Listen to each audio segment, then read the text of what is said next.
El 19 de septiembre de 1985, a las 7:19 de la mañana, la Ciudad de México se sacudió con una violencia que nadie esperaba. En menos de 2 minutos, edificios colapsaron, hospitales quedaron en ruinas y miles de personas salieron corriendo a las calles envueltas en polvo y escombros. La electricidad y las comunicaciones se cortaron de inmediato, dejando a una de las ciudades más grandes del mundo incomunicada y sumida en el caos. Ese día comenzó con la rutina de un jueves cualquiera, pero rápidamente se transformó en la peor tragedia urbana en la historia moderna de México.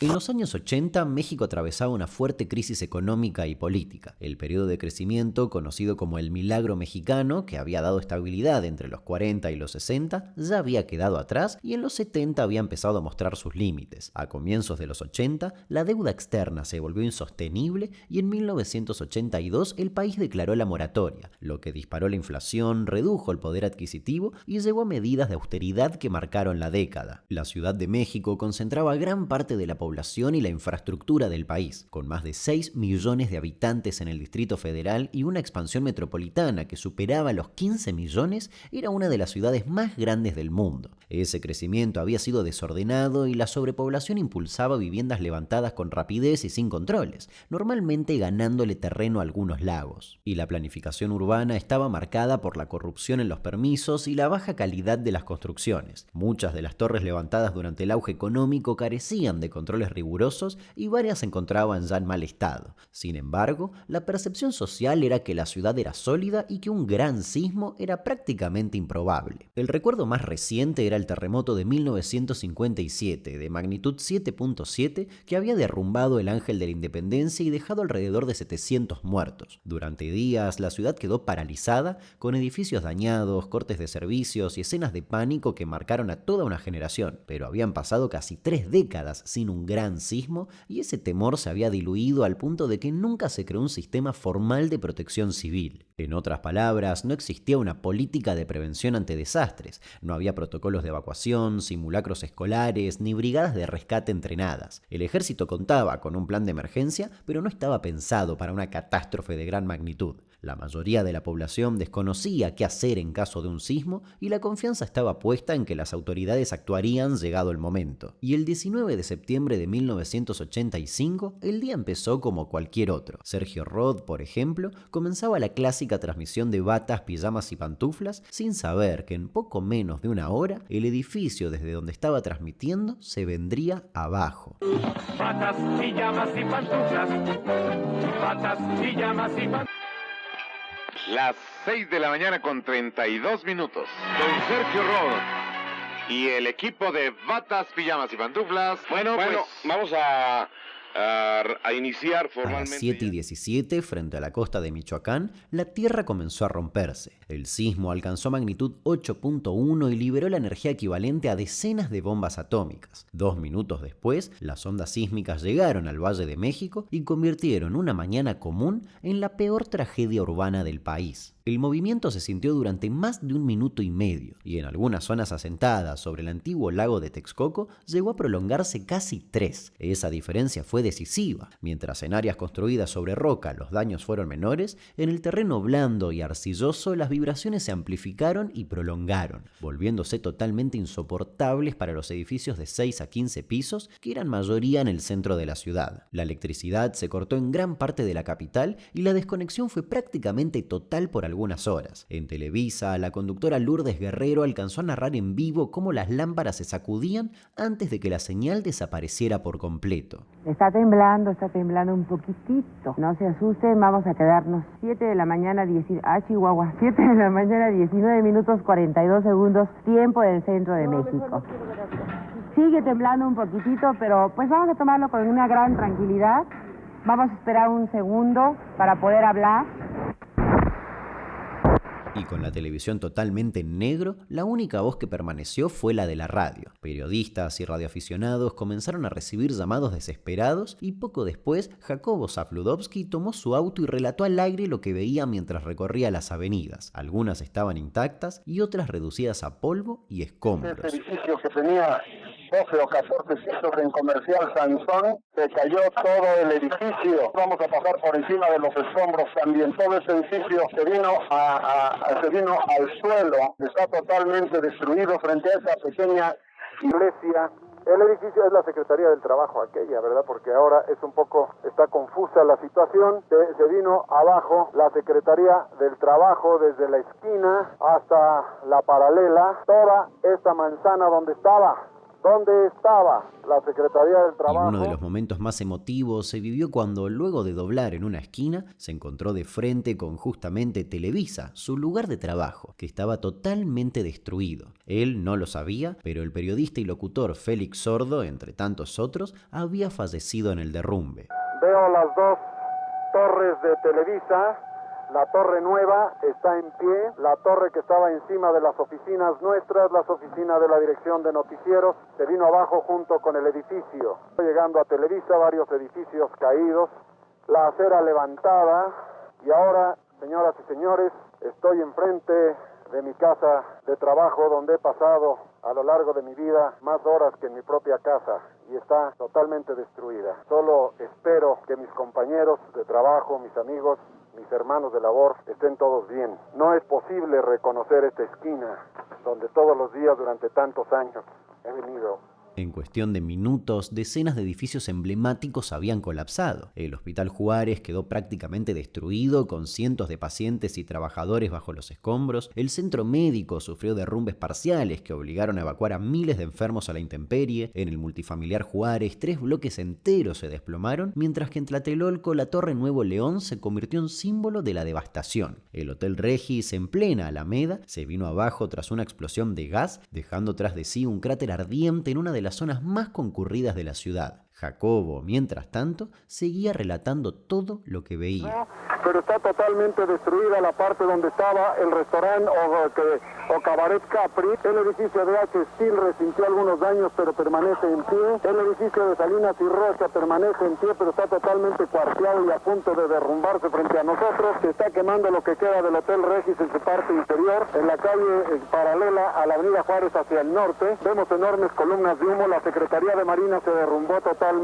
Las calles se llenaron de polvo y humo y los vecinos corrían sin rumbo buscando a familiares o tratando de rescatar a otras personas retirando escombros con sus propias manos. Y un dato interesante es que quizás por diferencia de algunos pocos minutos se evitó que la tragedia sea mucho mayor, ya que al ser temprano muchos colegios y trabajos todavía estaban vacíos. Un detalle que sin que nadie lo supiera en ese momento había salvado miles de vidas. Durante el resto de la mañana el caos fue absoluto. El metro suspendió operaciones, el tráfico colapsó y la ciudad quedó incomunicada con el resto del país. Desde el extranjero incluso circulaban rumores de que México había desaparecido del mapa. A media mañana comenzaron a llegar los primeros reportes oficiales, pero era evidente que la magnitud del desastre superaba cualquier capacidad de respuesta inmediata. Eso fue algo que quedó claro desde un principio. La capacidad del gobierno estaba totalmente desbordada. Las autoridades tardaron en organizarse, el ejército permaneció en espera y el presidente no apareció de inmediato en las zonas afectadas. Esa demora fue muy visible para la población, que sentía que nadie estaba al mando.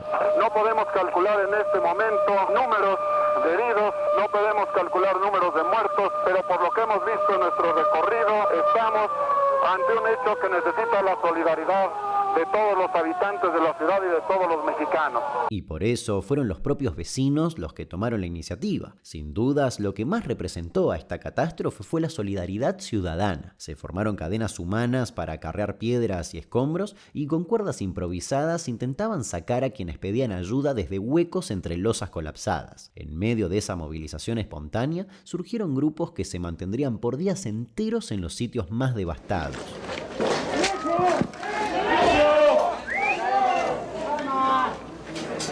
¡No hablen!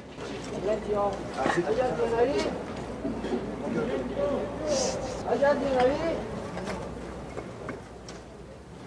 Señor Plácido Domingo, puesto que sus familiares fueron recobrados y ya sepultados, usted persiste en permanecer en este sitio y está sirviendo de coordinador a todos los que se lo piden. Yo creo que desde un principio yo vine aquí con la idea naturalmente de rescatar a mis familiares, pero al estar aquí yo me di cuenta que podía hacer mucho más que nada más esperar a que lo rescataran. Entonces empecé pues a tratar de poner mi grano de arena como todos lo han hecho. Ahora hay una especie de fraternidad entre todos los que trabajan aquí, los que trabajamos, y voy a seguir todavía lo que el límite de tiempo me permite, que es por lo menos Entre ellos estaban muchos jóvenes que se internaron en los restos del conjunto de Tlatelolco y que poco después serían conocidos como los Topos, brigadas de rescate civiles que con el tiempo se volverían un emblema de solidaridad mexicana y que llegarían a actuar en desastres alrededor de todo el mundo. Por la noche de ese 19 de septiembre y con buena parte de la ciudad sin luz, miles de familias pasaron la noche a la intemperie por miedo a nuevas réplicas o sencillamente porque sus viviendas ya no existían. Las plazas y avenidas se llenaron de campamentos improvisados donde algunos dormían sobre cartones y otros se mantenían despiertos esperando noticias de familiares desaparecidos. No los identifican. Sí, estamos reportando los nombres de las personas que están desaparecidas. Necesitamos saber informes. No nos quieren informar nada. No quieren que nos vayamos a trabajar, nosotros queremos trabajar. Pero la calma apenas duró un día. El 20 de septiembre por la tarde, una nueva sacudida volvió a sembrar el pánico. Esta vez fue un sismo de magnitud 7.5 con epicentro en Guerrero, que terminó de hacer colapsar los edificios que habían quedado dañados tras la mañana anterior. La réplica confirmó la sensación de que la ciudad no tenía suelo firme y que cada minuto podía traer un nuevo derrumbe. Señoras y señores, está temblando, que no cunda el pánico, todos tranquilos. Está temblando en este momento en México. Queremos hacer todo lo posible por mantener la calma. Ya está pasando, ya está pasando.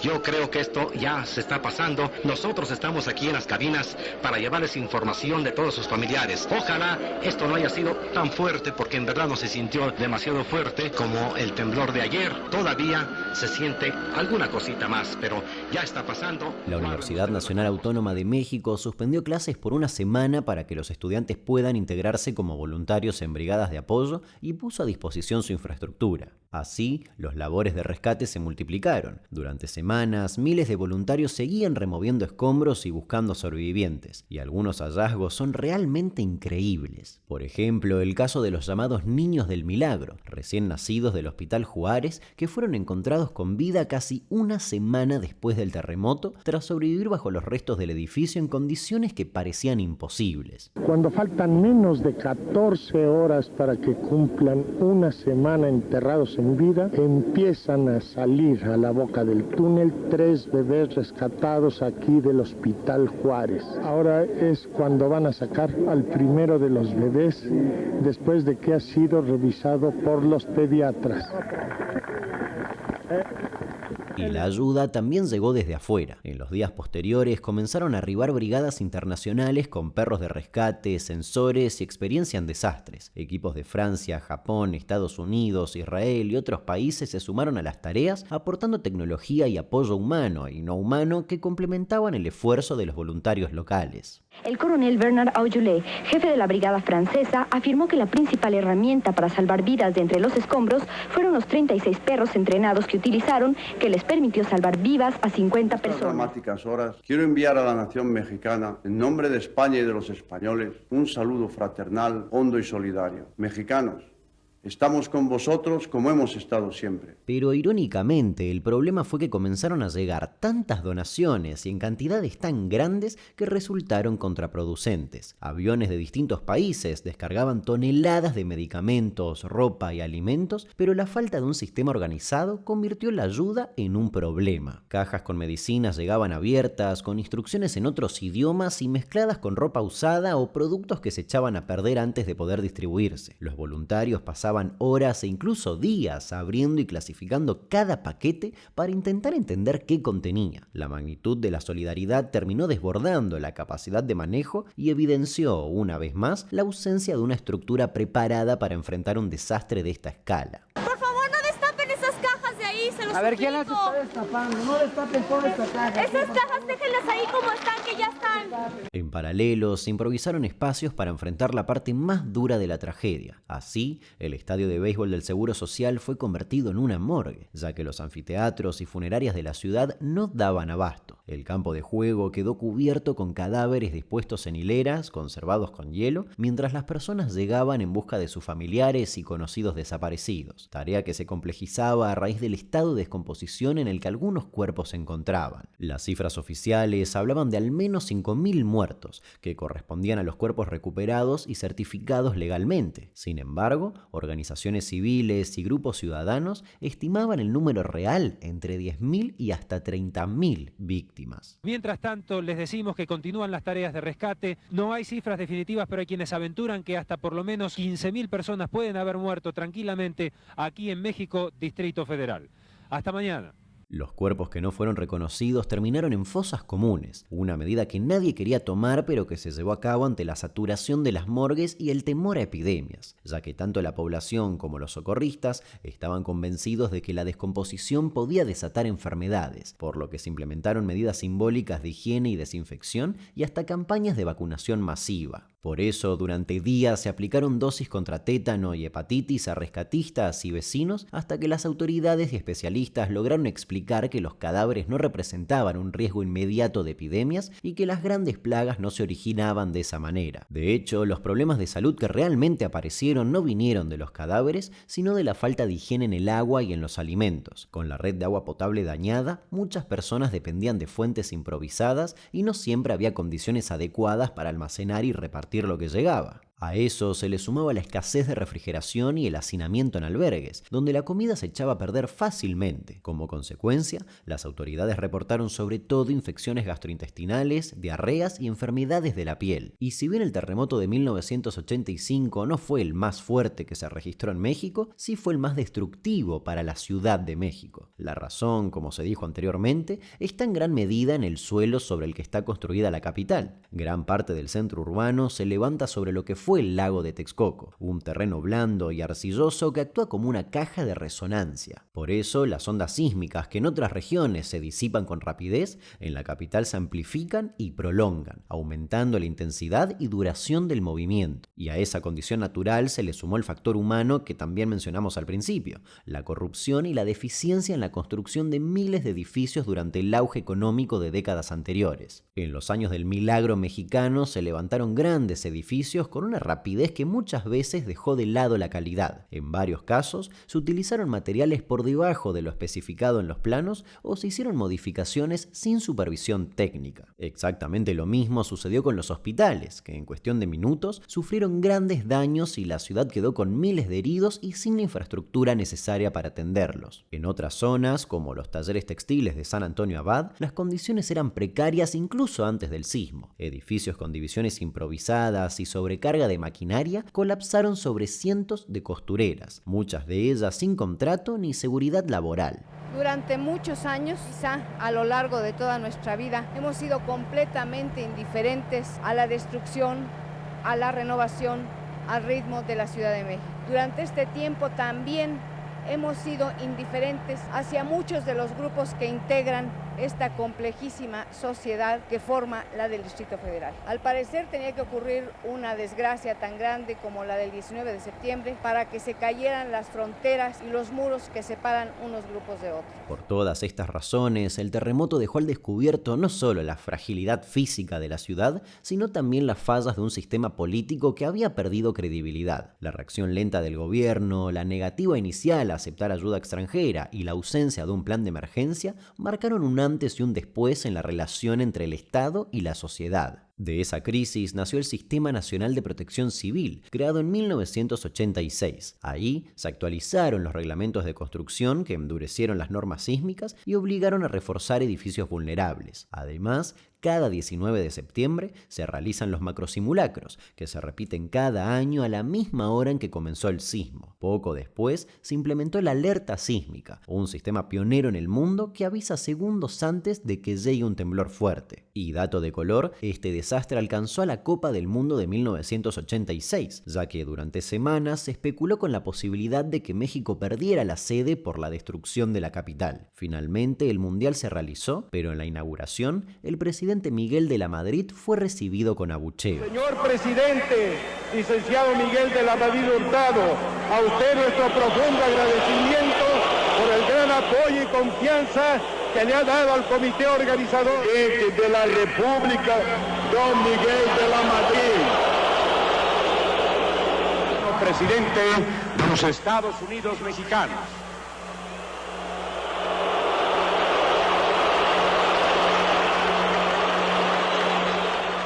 En lo que respecta a lo social y político, el terremoto impulsó la organización de movimientos de damnificados. La Coordinadora Única de Damnificados articuló la voz de miles de familias que exigieron vivienda, indemnizaciones y participación en la reconstrucción. Esa reconstrucción fue un proceso largo, y si bien se levantaron más de 40.000 viviendas nuevas para reubicar a las familias afectadas y se reordenaron colonias enteras, también hubo campamentos de damnificados que permanecieron por años y años. Y cabe destacar que el número real de víctimas del terremoto nunca se supo y miles de familias jamás recibieron un conteo claro ni un registro completo de sus desaparecidos. Exactamente 32 años después, el 19 de septiembre de 2017, un nuevo terremoto volvió a sacudir México con una coincidencia atroz. Ocurrió apenas 2 horas después del macrosimulacro que cada año recuerda el sismo del 85. En esta ocasión, el epicentro estuvo en Morelos y la magnitud fue de 7.1, suficiente para colapsar más de 40 edificios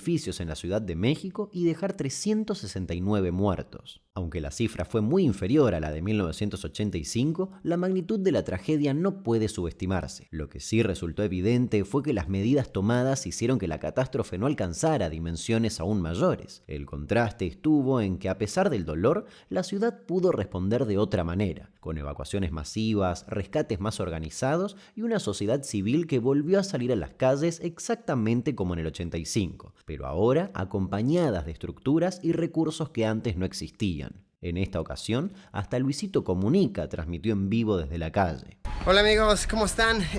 Acaba de temblar súper feo aquí en la Ciudad de México. Algo llamativo de este sismo fue que la atención mediática se concentró específicamente en el derrumbe de un colegio donde ya habían muerto 19 niños y 7 adultos. Ahí comenzó a circular la versión de que había una alumna atrapada con vida. Durante horas, los noticieros transmitieron en cadena nacional los trabajos de rescate, presentando a esa supuesta niña con un nombre: Frida Sofía. La cobertura fue constante. Se afirmaba que los rescatistas ya habían hecho contacto con la niña, que le habían pasado agua y que estaba respondiendo a preguntas. La historia mantuvo en vilo a millones de personas. México entero siguió cada movimiento de los equipos de rescate, convencido de que la niña seguía viva bajo las losas. Sin embargo, tras 2 días de expectativa, la Secretaría de Marina reconoció que Frida Sofía nunca existió. Ningún familiar la había reclamado, ningún registro escolar coincidía con ese nombre y los supuestos indicios de contacto nunca pudieron comprobarse. La revelación provocó indignación y dejó en evidencia la falta de rigor de la cobertura televisiva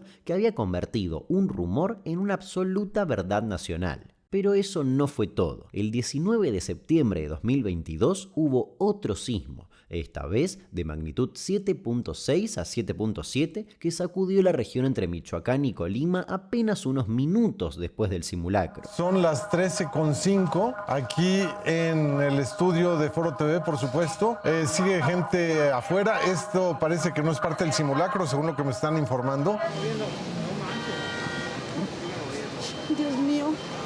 Carla, en esos momentos se escucha, se siente bastante fuerte.